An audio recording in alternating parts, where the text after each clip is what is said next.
Les amis, j'espère que tout va bien pour vous. Déjà, merci d'avoir cliqué sur la vidéo. Bienvenue, on va passer un bon moment ensemble. Et c'était juste pour vous dire que toutes mes vidéos sont désormais disponibles en podcast sur Spotify, Google Podcast, Apple Podcast, toutes les plateformes d'écoute. En gros, on est vraiment désormais de partout. Si ça vous intéresse, que vous voulez juste le flux audio, que vous êtes, vous avez besoin de vos yeux, vous voulez pas voir ma tête, toutes les raisons sont, potentiellement compréhensibles et valides.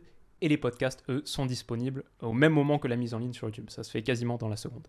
Donc voilà, merci à vous pour votre patience sur ce petit segment. Tout de suite, on attaque notre sujet du jour, mon classement de Ligue 1, mes pronos de Ligue 1, que je travaille depuis un moment maintenant et que j'ai hâte de vous dévoiler. C'est parti. Les amis, bienvenue. J'espère que vous allez tous très bien, très content de vous retrouver pour cette nouvelle vidéo et pour vous partager donc mon classement de Ligue 1, mes pronos de Ligue 1. On est en train de vivre une petite période d'accalmie sur l'actualité frénétique du championnat grâce à la trêve internationale. On a désormais 8 journées aussi de Ligue 1 pour trancher, pour observer quelques tendances, dessiner quelques dynamiques, etc. Du coup, je trouvais que c'était le moment idéal, et aussi on est mi-septembre, et on fait ça en général à peu près début septembre, mi-septembre, donc on déroge pas à la tradition, et je trouvais que c'était un bon moment pour vous partager mon classement de Ligue 1. La vidéo, je l'ai divisée en deux parties, on va faire le top 8 sur la seconde partie de vidéo, classique, avec le podium à la fin, où j'ai mis une petite surprise, grosse surprise, je sais pas, vous me direz ce que vous en pensez. Mais tout de suite, on va démarrer avec les relégués. Grosse bataille pour le maintien, bien sûr, cette saison, avec 4 descentes.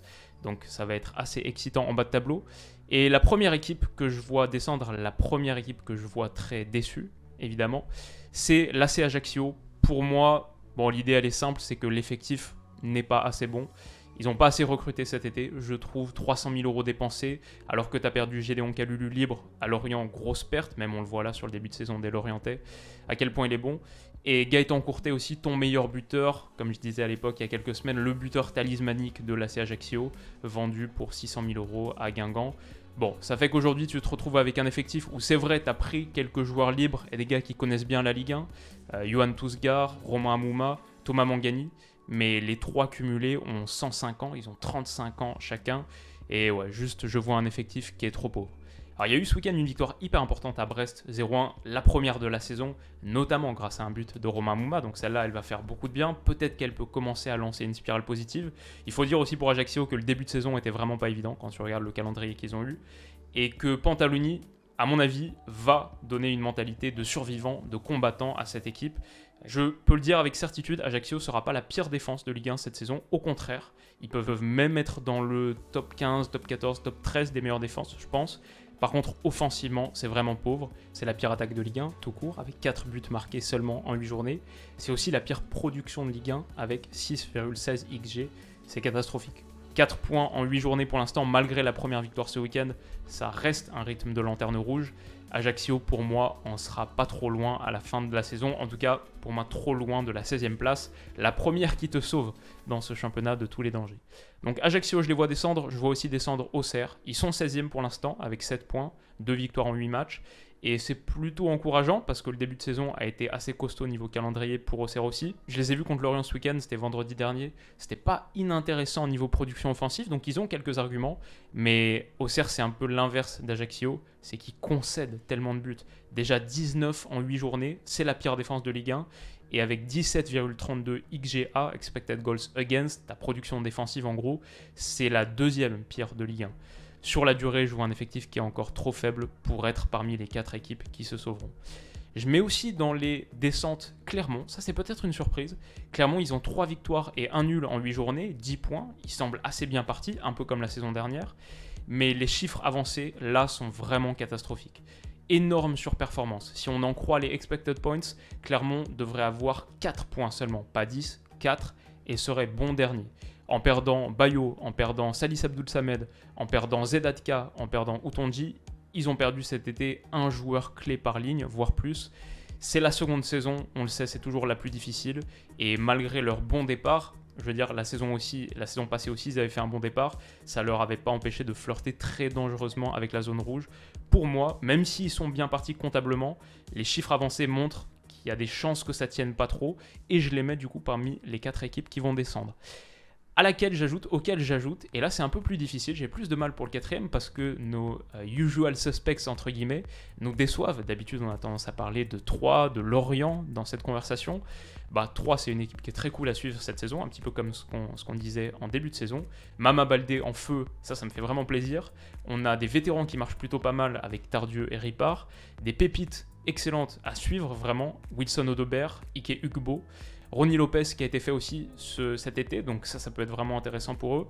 C'est un prétendant habituel à la descente, mais là pour le coup cette saison je les vois se maintenir relativement confortablement, donc je les mets pas du tout parmi les 4. Pareil pour Lorient, j'ai envie de dire encore pire pour Lorient qui est toujours dans la discussion en général, mais là qui est en train de nous faire une vraie RC Lens, à moins que ce soit une FC Lorient d'il y a une dizaine d'années. Ils font un départ tonitruant, des matchs qui sont toujours hyper kiffants à regarder. Le taf de Régis Lebris, c'est un bonheur. La paire Ouattara-Mofi, c'est un bonheur. 10 buts et 4 passes à eux deux en 8 matchs seulement. Mofi qui est le 3e meilleur buteur de Ligue 1 pour l'instant. Enzo Lefebvre, il a l'air bien parti pour faire enfin peut-être sa meilleure saison dans l'élite. La saison de la confirmation / révélation, la vraie. J'ai eu un peu peur pour eux avec la perte de Lorienté, c'est ce qu'on disait il y a quelques semaines sur ma vidéo Mercato de chaque club de Ligue 1. Globalement, j'avais aussi peur du manque de joueurs de côté dans l'effectif pour percuter un peu sur les côtés. Ça me semblait un peu limité, mais franchement, force est de constater qu'ils en ont fait plutôt une force et qu'ils méritent leur vidéo d'analyse. Peut-être dans quelques journées, dans 5-6 journées, s'ils continuent sur cette même cadence, je pense qu'on sera bien obligé de se pencher encore plus sérieusement sur le taf de Lebris à Lorient, qui est vraiment fantastique. Donc voilà, eux non plus, je ne les mets pas dans la catégorie et je ne les mets pas dans cette conversation. Du coup, si on ne peut plus compter sur Troyes et si on ne peut plus compter sur Lorient, tout le monde nous laisse tomber. Qui est-ce qu'on met ? Il y a Strasbourg, attention, 18e, toujours aucune victoire pour Strasbourg. Mais là, quand tu regardes les chiffres avancés à nouveau, c'est l'équipe la moins bien payée de Ligue 1 par rapport à leur production. Donc je vois plutôt un retour à la normale pour Strasbourg dans pas trop longtemps, on l'espère pour eux.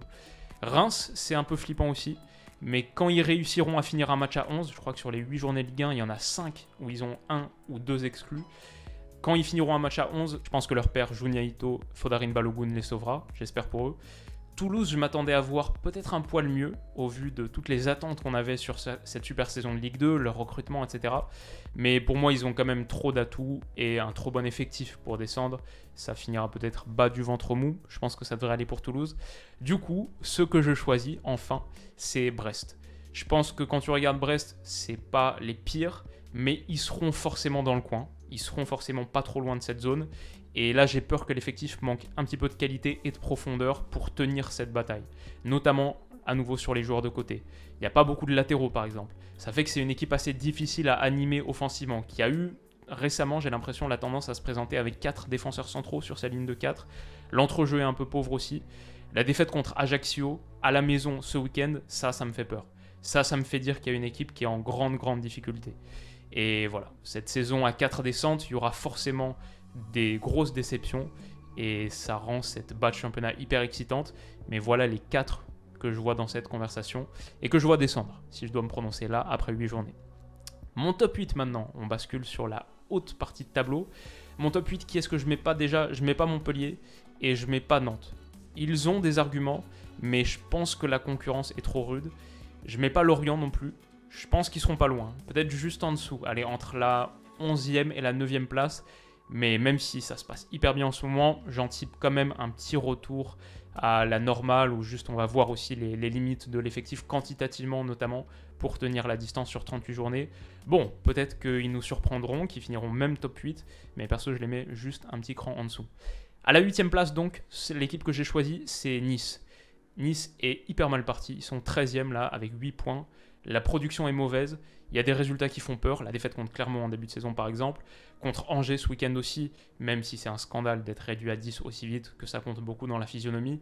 Bon, tu vois que le niveau minimum est bas, quand ça sombre, ça peut vraiment sombrer.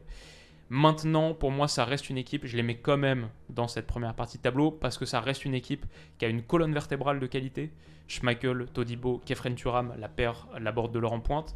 Ça reste une équipe qui a recruté aussi, quand tu regardes Sofiane Diop, Nicolas Pepe, Aaron Ramsey, Beka, peut-être un top talent avec Mattia Vitti. Je veux dire, sur les 5, pas tout le monde va marcher pour moi, il y aura des flops dans le lot, mais si c'est à peu près ce que j'anticipe et que tu en as genre 2 sur les 5 qui fonctionnent et qui performent, ça te donne quand même largement un des 8 meilleurs effectifs de Ligue 1 pour sur un des 8 meilleurs 11, largement.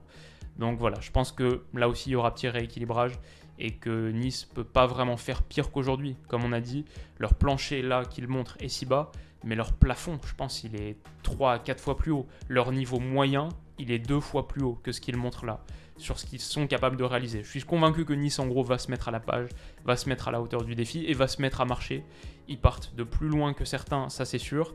Et fondamentalement, la 8e place resterait une déception pour eux. C'est quand même cet OGC Nice, projet Ineos, qui veut changer de dimension.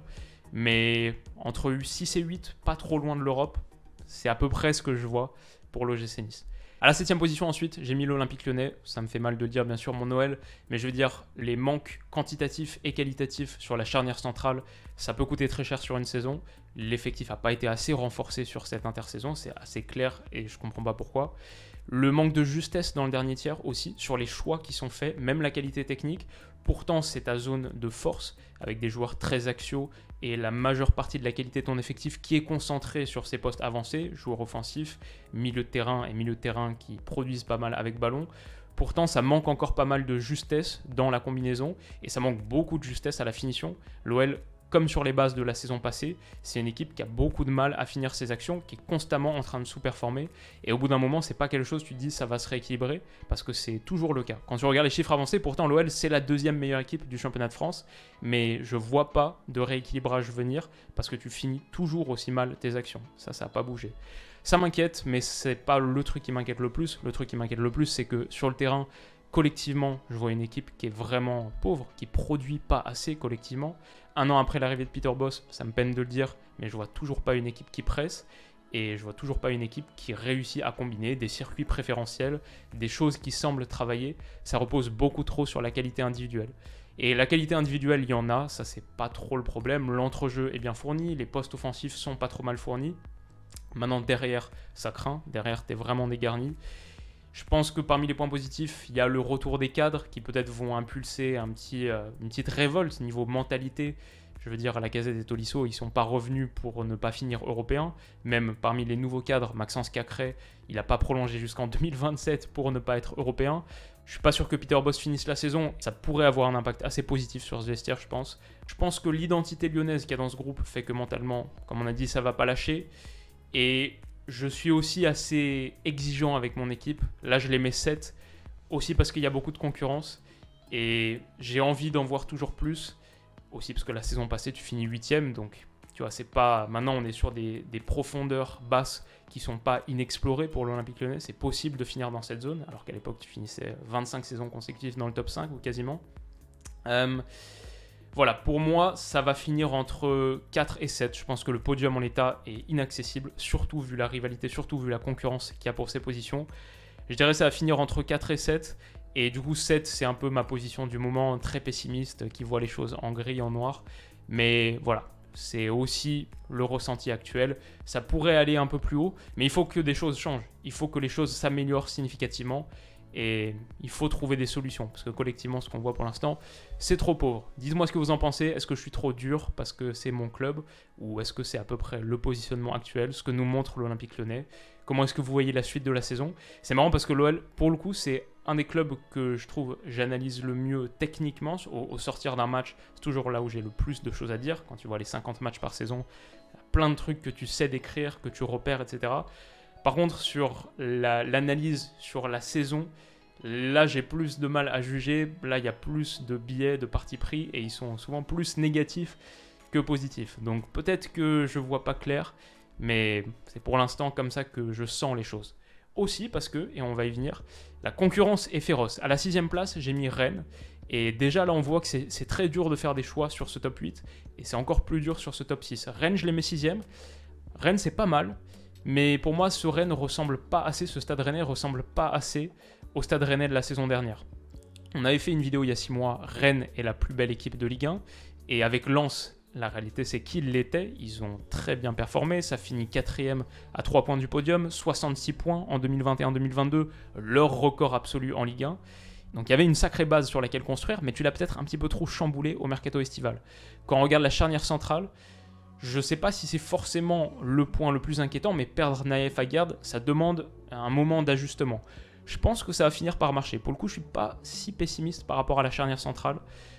Christopher Wu, je pense, a été un peu surpayé par rapport à ses qualités réelles. Mais par contre, Théât, Rodon, je pense que ça peut le faire. Arthur Théât, ça ressemble pas mal à un super central de projection, que ce soit par la passe ou par le dribble. Il brille vraiment dans ce registre. Sur Théât, je suis déjà assez convaincu. Et Rodon, ça démarrait pas très fort, ça faisait un petit peu peur sur le début de saison. Mais là, depuis quelques matchs, les tout derniers matchs de Rennes, je trouve que ça va. C'est assez sobre, mais défensivement de plus en plus solide et assez complémentaire de Théât. Franchement, les deux, c'est pas exclu qu'ils forment une charnière qui est assez intéressante. En plus, Rodon, il n'a pas forcément vocation à être le titulaire incontestable. À partir du retour d'Omari, je pense plutôt seconde partie de saison, il y a moyen que tu passes sur une charnière Omari-Théât qui là serait vraiment pas mal. Donc pour l'instant, Rodon rend de mieux en mieux service, on va dire. Et c'est pas forcément mon chantier principal, mon champ d'inquiétude principal. C'est plutôt devant, où à court terme, l'échange, entre guillemets, parce qu'il y a aussi des indemnités, mais l'échange de facto un peu entre Gouiri et Laborde, ça, j'ai beaucoup de mal à comprendre. Quand tu regardes la saison dernière, ce qui marchait très bien à Rennes, c'était l'association Terrier-Laborde. Les deux avaient une complicité sur le terrain, visiblement en dehors, occupaient des zones complémentaires, avaient un profil technique hyper complémentaire. Mais là, avoir Gouiri et Terrier ensemble, toute proportion gardée, ça me rappelle un peu le move de Griezmann au Barça, qui se retrouve dans le champ d'expression de Léo Messi.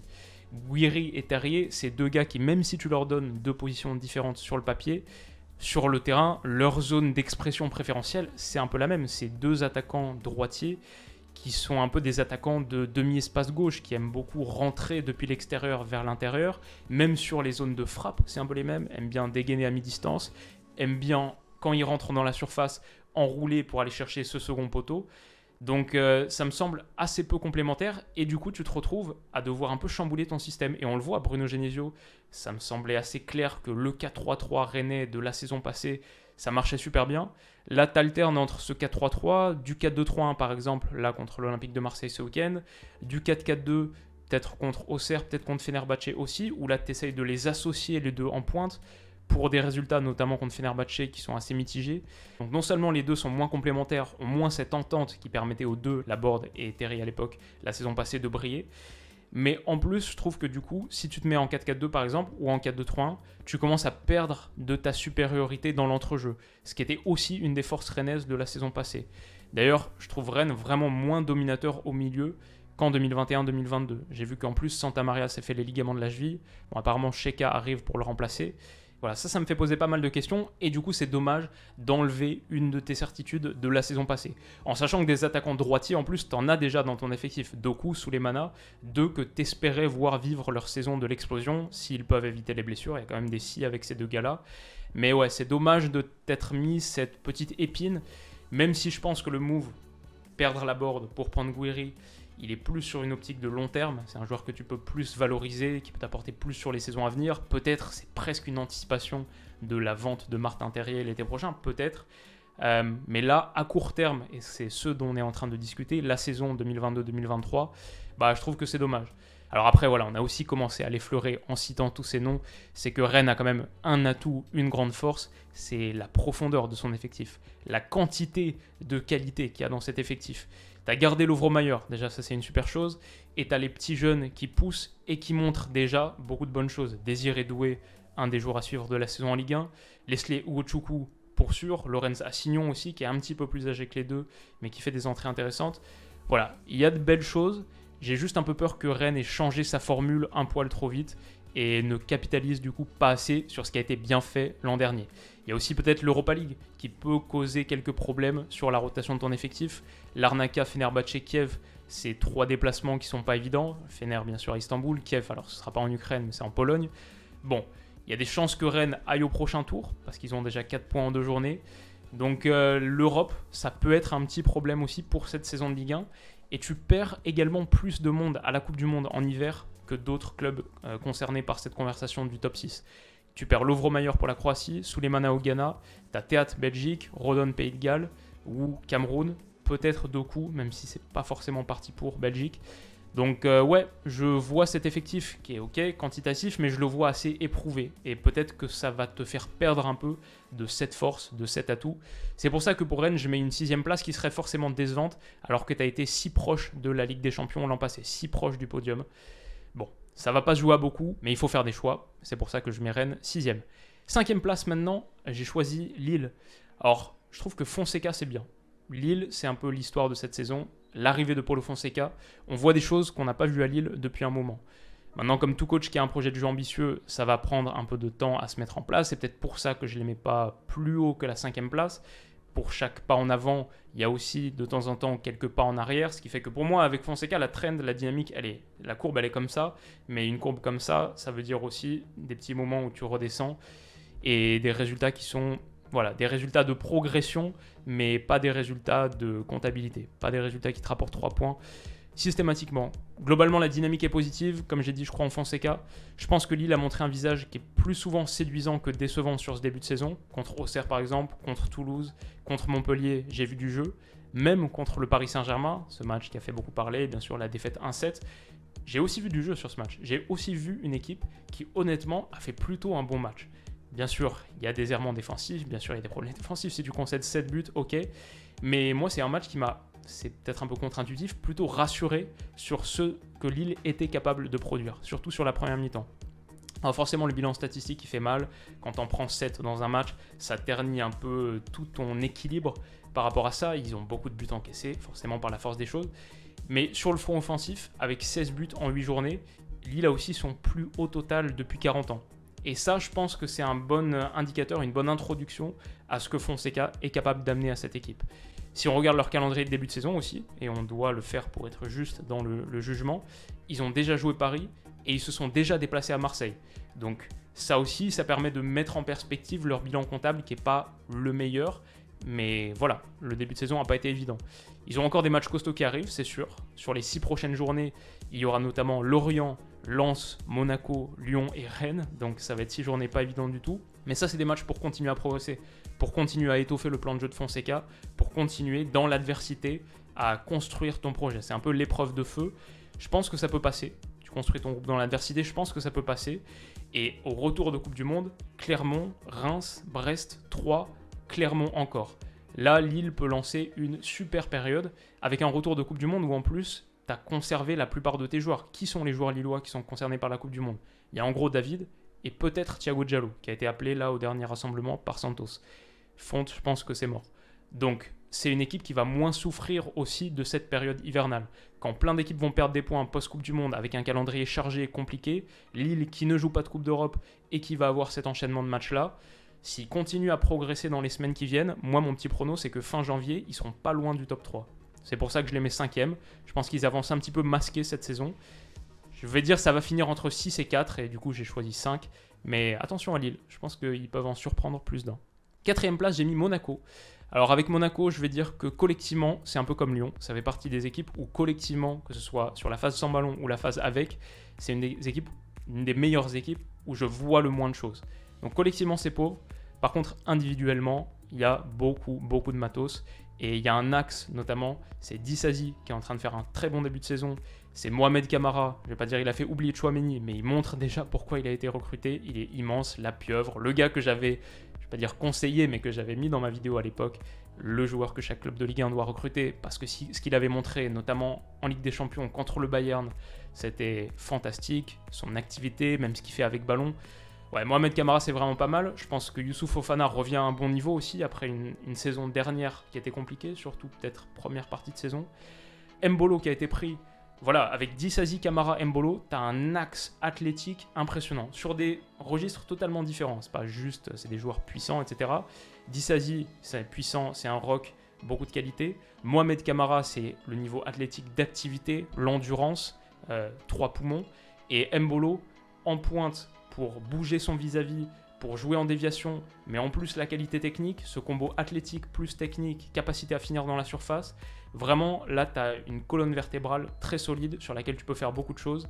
On peut ajouter aussi, c'est pas colonne vertébrale, plus joueur de côté, mais Vanderson qui est arrivé la saison passée et qui a tout de suite montré que ok, c'était un sacré joueur. Bon, Ruben Aguilar, il continue de jouer quelques matchs, il a joué le dernier, mais normalement il devrait plus être dans la discussion. Je trouve qu'il y a des questions dans cet effectif encore. Il n'y a pas beaucoup de certitude collective. Globalement, je crois plutôt en Philippe Clément, mais comme on a dit, pour l'instant, on ne voit pas trop ce qu'il veut mettre en place. Alors le point positif, c'est qu'ils ont eu un début de saison compliqué. Bon, déjà, ce barrage de Ligue des Champions, ils laissent des efforts, et pourtant, ils y ont été très bons. Normalement, contre le PSV Eindhoven, ils doivent passer. Ils ont été meilleurs à l'aller, peut-être encore plus au retour. C'est vraiment un crève-cœur. Ils ont obtenu surtout sur ce début de saison un nul contre le Paris Saint-Germain, la seule fois que le PSG a lâché des points. Ils ont pris un nul contre Rennes, ils ont battu Lyon aussi, ils ont battu Nice. Donc, j'ai pas vraiment confiance en la capacité de cette équipe à être régulière. Par contre, ponctuellement, ils montrent qu'ils ont un supplément de qualité individuelle et ça la rend quand même forcément prétendante aux premières places. Je la trouve collectivement moins aboutie que les 3 équipes que j'ai mises sur le podium et c'est une équipe qui défensivement fuit un peu. Déjà 12 buts encaissés, c'est la 11e défense. Encore pire quand tu regardes les expected goals against. Là, ils sont dans les 5 pires du championnat. Peut-être que sans un Nubel qui est quand même meilleur sur ce début de saison que la saison passée, ça peut couler encore plus. Attention dans le vestiaire avec Ben Yedder aussi, ça je dirais que c'est un des points négatifs de l'ASM, les états d'âme de Wissam Ben Yedder qui vit très mal son statut de remplaçant, de joker, ça dure depuis un moment, mais là je sens que ça peut atteindre une apogée, une acmé assez forte. J'ai du mal à les mettre devant les équipes que je mets sur le podium. Ce sera pas mal, ce sera pas trop loin forcément, mais j'ai du mal à les mettre devant l'équipe qui les a battus 4-1 à la maison, Lens. Alors bien sûr, tout le monde est sur le même pied d'égalité, tout le monde est d'accord avec ça. Lens, ça joue très bien au foot, c'est une équipe hyper excitante à regarder. Tu perds pas les 2 heures de ton samedi après-midi si tu te mets le match de Lens.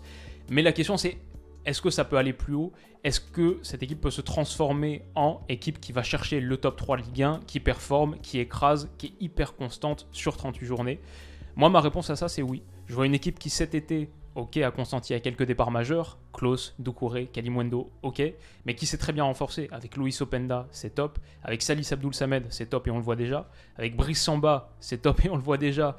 Beaucoup de confiance. Les prises de balle à une main, elles font un peu partie des images fortes de la Ligue 1 désormais. Jimmy Cabot, c'est pas mal aussi. C'est un peu différent par rapport à Klose, moins centre, plus percussion et dribble, mais assez complémentaire de Frankowski. Et Cabot, je le mettais dans mes joueurs sous-cotés de Ligue 1 il y a quelques saisons. Franchement, il est à sa place dans ce lance-là. Bon, offensivement, ça a un petit peu réduit la voilure sur les tout derniers matchs. Contre les blocs bas, c'est vrai, Lens peut avoir un petit peu de mal. Mais dès qu'il y a de l'espace, c'est le Lens qu'on connaît, qui allait planter 5-2 contre Lorient, 4-1 à Monaco, comme on en parlait tout à l'heure. Rennes aussi a été battu par ce Lens-là.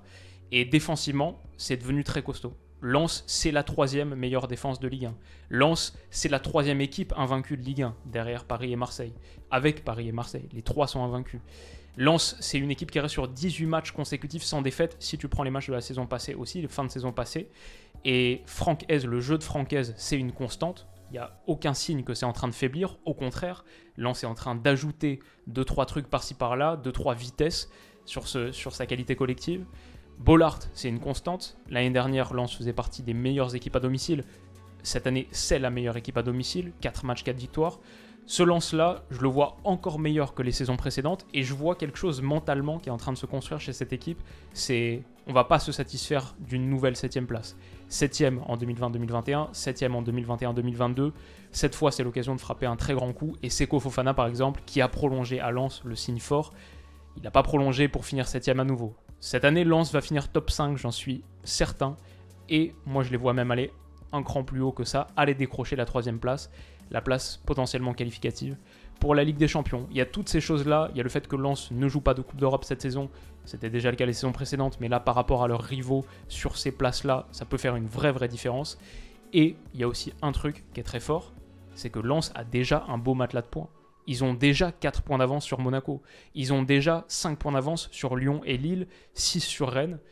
Quand on sait à quoi ça se joue en fin de saison, l'année dernière, entre la 2e et la 8e place, il y a 10 points, avoir déjà pris cette avance, ça peut véritablement compter. Pour moi, c'est dur de mettre Monaco au-dessus de Lens quand Monaco a perdu 4-1 contre Lens et a déjà 4 points de retard.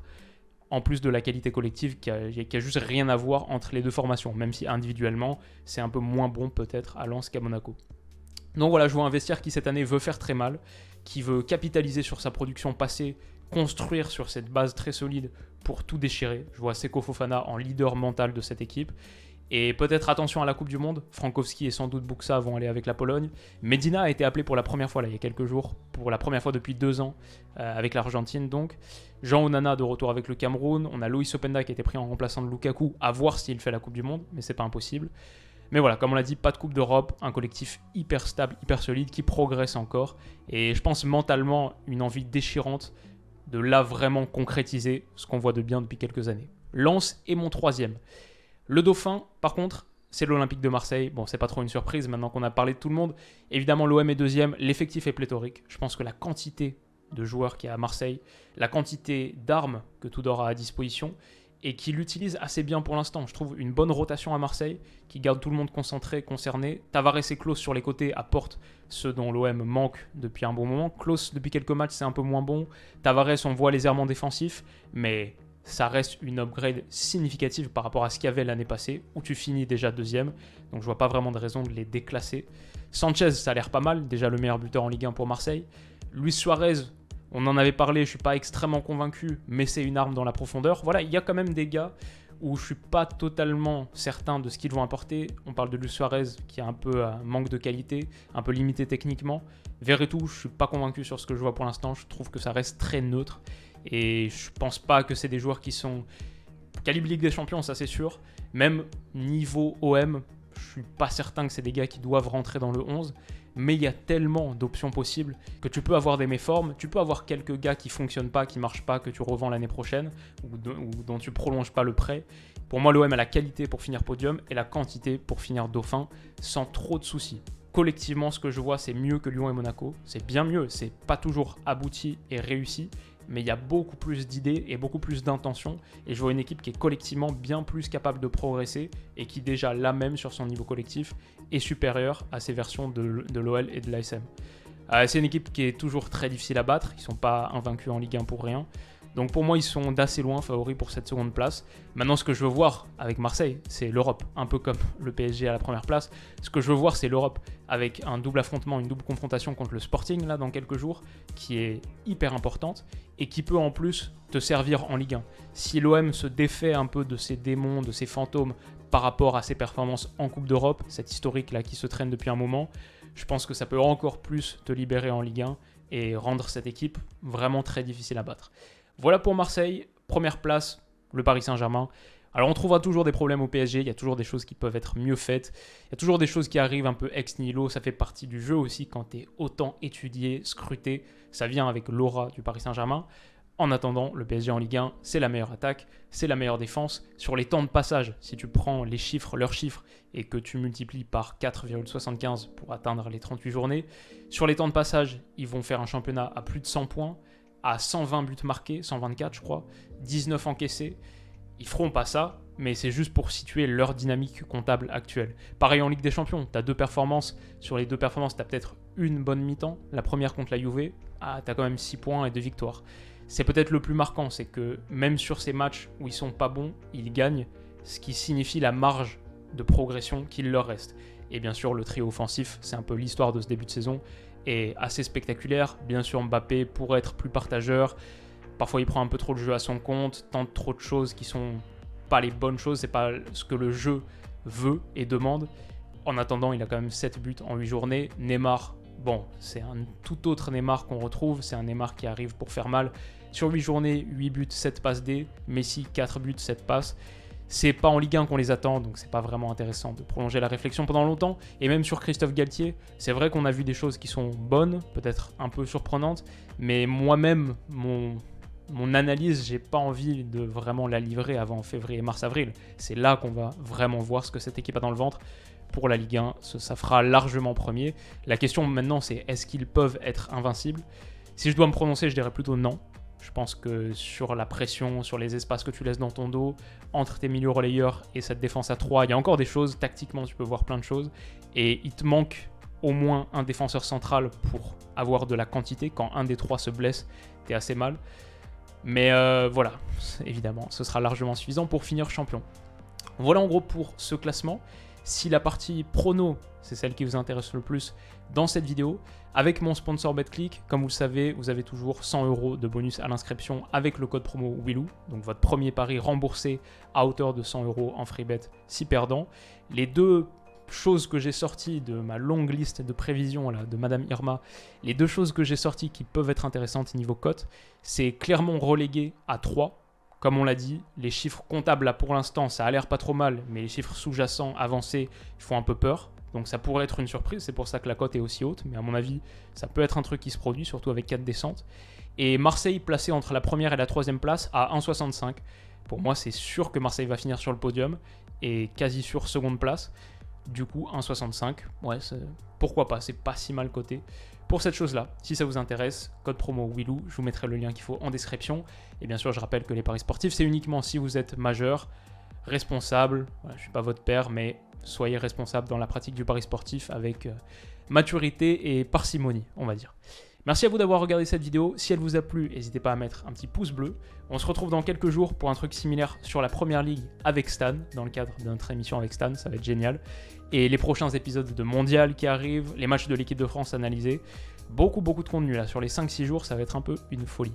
Je vous rappelle aussi, comme j'ai dit en intro, les épisodes sont disponibles en podcast, si ça vous intéresse, pour celui-ci par exemple, qui est assez long, ça peut être une option. On se retrouve très vite pour les prochaines vidéos et les prochaines analyses.